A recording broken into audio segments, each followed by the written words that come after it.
Hi, everyone. This is Will Phillips with the Phillips Group, and we're back again to show you how to get out of operations as a business owner. So, the way I've structured this video is that I'm going to talk through some common root causes that get you stuck in operations, keep you from operating the level that you want, and share with you the solution that I generally recommend for that problem. Hopefully, this is helpful in getting to the point where you're the one working on the business, not in it. Okay, so first root cause. You are, and I've structured these on complexity of the solve. So, first root cause is you're stuck doing administrative stuff or too often or always interrupted. So, you sit down and someone asks you about benefits or can you read this or can you sign that or vendor comes in, you have to talk to them. This is the easiest solve in the world. And normally the highest efficiency thing you can do is you get an admin. Hold on. Layer, send back. Get an admin.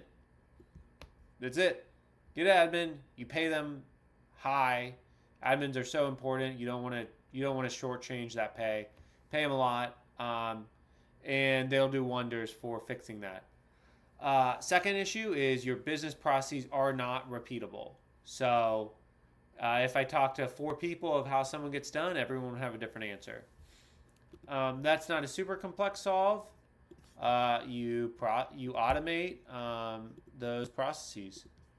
So the way you do that is you do process mapping, and you map out how it should be done. You get alignment with people who are doing it, and you then track metrics on the process. So that's another thing that's not super complex. It takes some time to do, but there's a repeatable format. Look into Lean Six Sigma if you want to learn more about process. Second or third is that your business model has too much complexity. You have a million different products. You have a bunch of offerings. There's no way to even market your business because you do so many different things. And some of them, are really profitable. Some of them you might even lose money on. That's a pretty easy solve. And you simplify. You take those things that aren't making money and you get rid of them. Simple as that. There's of course complexity in getting out of client agreements and a lot of things there, but really that like if there's so much complexity in your business model, easiest way to solve it is to simplify and focus. Number three or number four, I keep getting my numbers wrong. You have employees and have no strategic partner. This one takes a little bit more complex, hard to find the right person, but you should bring on a partner. Um, Generally, if you're in this sort of position where you're stuck in operations, you can't think strategically, I'm going to guess you're probably a great salesperson. You probably are a really strong, you're bringing in the bread, you're bringing in the bacon for the business.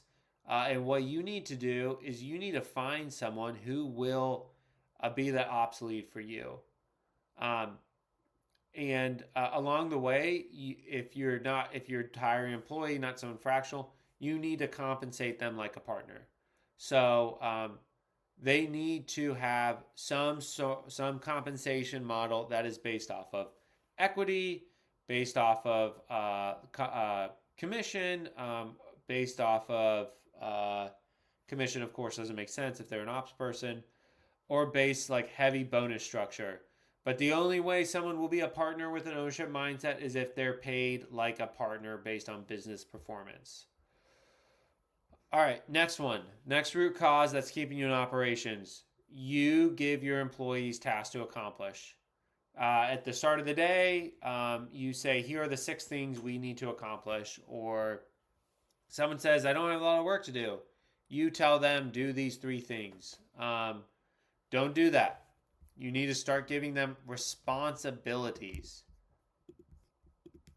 A task is you tell someone, here's what you do. So let's use the example of a peanut butter jelly sandwich. You tell someone, make me a peanut butter and jelly sandwich that has peanut butter on one side of the bread, jelly on the other side.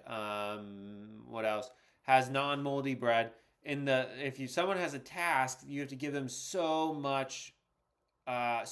many guardrails on for them to be successful on what good looks like. If you give someone a responsibility, that's just, hey, make me a delicious sandwich. The result is that they're really in control of, you're giving them the outcome and you're saying, accomplish this outcome. And they're responsible for how it gets there. If you're the one mapping out the path that people have to take to get to the destination, you are probably stuck in operations. Instead, focus on just give them the destination and say, how can I help you get there? Next one, the business is aimless. You might have redone your strategy. You might have every time someone talks to you, you've got a new idea about what you're going to do with the business, and people get confused. Like, what are we doing now? Was it this thing or that thing or the fix there? This can become really. It's pretty easy to do this with an outside party. Not a lot of work for you, but I put it down here because it's very hard to do yourself if you're in that period of an aimless business. But create a business strategy. You want to create a operational North Star that you're getting to that says, here's how we're going to get there. Here's what we're going to accomplish. Here's why. Last thing, and this is probably the hardest thing to change in my personal opinion, and that's you don't have high talent employees. To fix that, you got to get the best. Good to Great, Jim Collins talks about the role of a leader is to get the right person on the bus and make sure they're in the right seats. The first step is develop systems for how you hire. Create interview guides, develop and create metrics. Create metrics that you're tracking to on your people, your performance. So you want to create systems. You want to start making metrics, and that's the first step in getting to the best of the best. Anyways, this was how you getting out of operations as a business owner. Not exhaustive by any means, but hopefully this was helpful in understanding some root causes that get you stuck in operations and then some potential fixes. Thanks, and remember, blame the performance environment, not the people.